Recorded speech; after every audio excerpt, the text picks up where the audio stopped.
లక్ష్మీం క్షీరసముద్రరాజతనయాం శ్రీరంగధామేశ్వరీం దాసీభూతసమస్తదేవవనితాం లోకైకదీపాంకురాం శ్రీమన్మందకటాక్షలబ్ధవిభవద్బ్రహ్మేంద్రగంగాధరాం త్వాం త్రైలోక్యకుటుంబినీం సరసిజాం వందే ముకుందప్రియాం. శ్రీ మహాగణాధిపతయే నమః. శ్రీ మహాసరస్వత్యై నమః. శ్రీ గురుభ్యో నమః. మనిషి జన్మించినది మొదలుకొని చివరి వరకు ప్రపంచంలో ఎన్నో ఇబ్బందులను కష్టాలను ఎదుర్కొంటుంటాడు. అయితే మన ధర్మశాస్త్రం ఏం చెబుతుంది అనంటే, మనిషి పుట్టుకతో కొన్ని రుణాలతో పుడతాడు. దేవరుణము, ఋషి రుణము, పితృరుణముతో పుడతాడు. ప్రతి మనిషి యొక్క కర్తవ్యం ఏంటంటే ఈ రుణాలను తీర్చుకోవడం అనేటువంటిది ప్రథమ కర్తవ్యం. అందులో భాగంగా పితృరుణము అనేటువంటిది చాలా ముఖ్యమైనటువంటిది. పితృరుణాన్ని తీర్చుకోవాలి. అయితే పితృరుణాన్ని తీర్చుకోవడానికి మరి మనిషి ఏం చేయాలి అనంటే, పితృదేవతలు, పితృవులు అంటే తల్లిదండ్రులు జీవించి ఉన్నంత వరకు వాళ్లకు సపర్యలు చేయాలి, వాళ్ళ బాగోగులను చూసుకోవాలి, వాళ్లకు కావలసినటువంటి అన్ని సదుపాయాలను కూడాను ఏర్పాటు చేయాలి. వాళ్ళు గతించిన తర్వాత, దేహత్యాగం తరువాత వాళ్లకు శ్రాద్ధాది కర్మలు చేయాలి అని మన శాస్త్రం చెబుతోంది. అయితే ఆ పితృదేవతలకు చేసేటువంటి శ్రాద్ధాది కర్మల లోపల మనకు ఎన్నో రకములైనటువంటి విషయాలు ధర్మశాస్త్రంలో చెప్పబడి ఉన్నాయి. 96 రకాల శ్రాద్ధాదిలు, శ్రాద్ధ కర్మలు చేయాలి. అంటే ప్రతి అమావాస్య రోజున పితృదేవతలను ఉద్దేశించి చేయాలి, ప్రతి సంక్రమణ రోజున చేయాలి, ప్రతి వాళ్ళు గతించినటువంటి తిథి రోజున చేయాలి. అందులో భాగంగా మహాలయ అమావాస్య అనేటువంటిది, అంటే మహాలయ పక్షము, మహాలయ పక్షంలో చివరి రోజు అమావాస్య.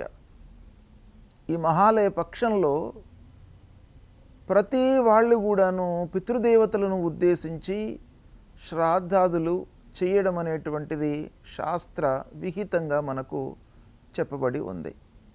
అయితే మరి ఈ మహాలయ పక్షం అంటే ఏంటి అనేది మనం చూసినట్టయితే, ప్రతి సంవత్సరం పితృదేవతలను ఉద్దేశించి మనం చేస్తూనే ఉంటాం. మళ్ళీ ఈ మహాలయ పక్షానికి ఉన్నటువంటి ప్రాధాన్యత ఏంటి అనేది మనం చూసినట్టయితే, మహాలయ పక్షం ఆ 15 రోజులు పితృదేవతలందరూ కూడాను భూమిపైకి వస్తారు.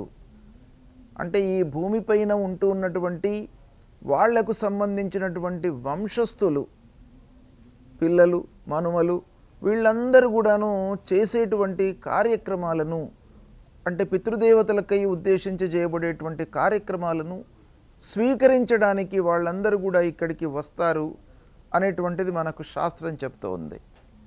కనుక మహాలయ పక్షంలో పితృదేవతలు భూమిపైకి వస్తారు. వాళ్ళ పిల్లలు, వాళ్ళ వంశంలో ఉన్నటువంటి వాళ్ళు చేస్తూ ఉన్నటువంటి కార్యక్రమాలను స్వీకరించి వాళ్లకు అనుగ్రహాన్ని కలిగించి ఆశీర్వదించి వెళుతారు అనేటువంటిది శాస్త్రం మనకు చెప్తుంది.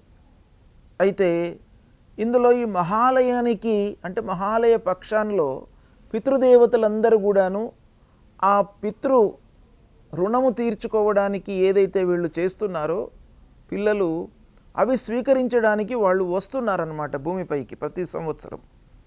మరి వచ్చినటువంటి వాళ్ళు మళ్ళీ వెళ్ళాలి కదా, ఇక్కడే ఉంటే దానికి అర్థం లేకుండా పోతుంది.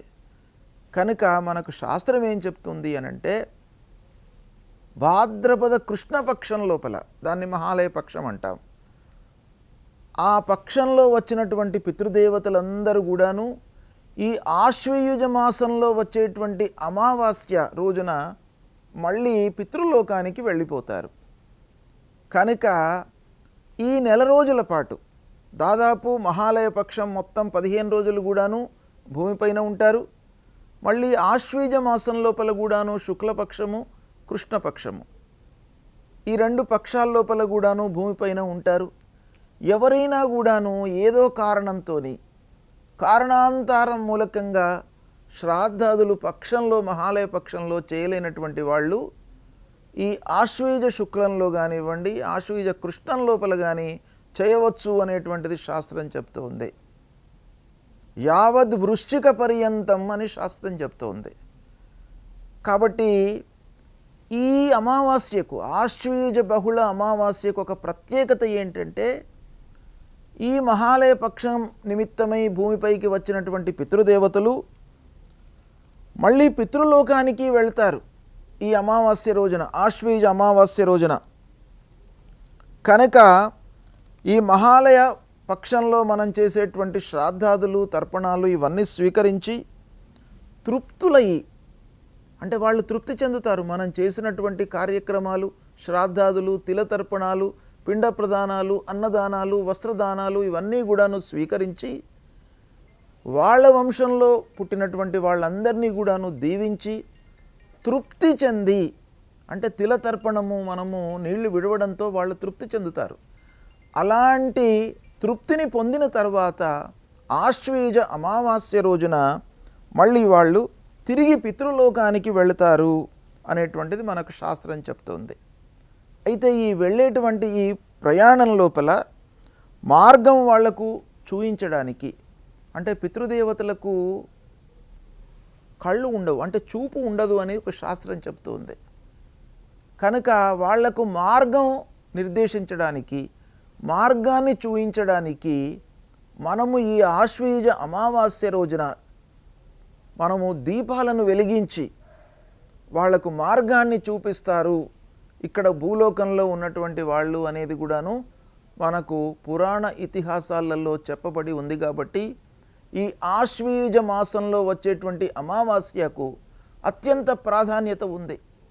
ఏంటంటే ఆ రోజున మనము దీపము వెలిగించి మనము ఇలా చూయించినట్టయితే పితృదేవతలకు మార్గాన్ని నిర్దేశించిన వాళ్ళమవుతాము. అంటే మళ్ళీ వాళ్ళు పితృలోకానికి వెళ్ళడానికి సుగమమైనటువంటి మార్గాన్ని మనం చూపించినటువంటి వాళ్ళము అవుతాము అనేటువంటిది శాస్త్రం చెప్తుంది. కనుక ఆశ్వీజ అమావాస్యకు అత్యంత ప్రాధాన్యత ఉంది. యమప్రీతి కొరకై దీపాలను వెలిగిస్తాం ఈ రోజున. అంటే ఈ ఆశ్వీజ అమావాస్య రోజున యముని ప్రీత్యర్థమై తర్పణాలు వదులుతాం. అంటే యముణ్ణి తృప్తిపరచడానికి తర్పణము అనంటే ఏంటి? నీళ్లు వదలడం మూలకంగా ఆ యమధర్మరాజు తృప్తి చెందుతాడు. తృప్తి చెంది ఎవరైతే ఈ తిలతర్పణం చేస్తారో వాళ్ళకి అపమృత్యు దోషాలు ఉండకుండా అనుగ్రహిస్తాడు. అపమృత్యు దోషాలు ఉండవు అనేటువంటిది శాస్త్రం చెబుతుంది. గనుక ఈ ఆశ్వీజ అమావాస్య నాడు యముని ప్రీత్యర్థమై తర్పణాలు వదలాలి. తర్వాత దీపం కూడాను మనం వెలిగించాలి. ఆ యమప్రీతి దీపము అన్నమాట దాన్ని.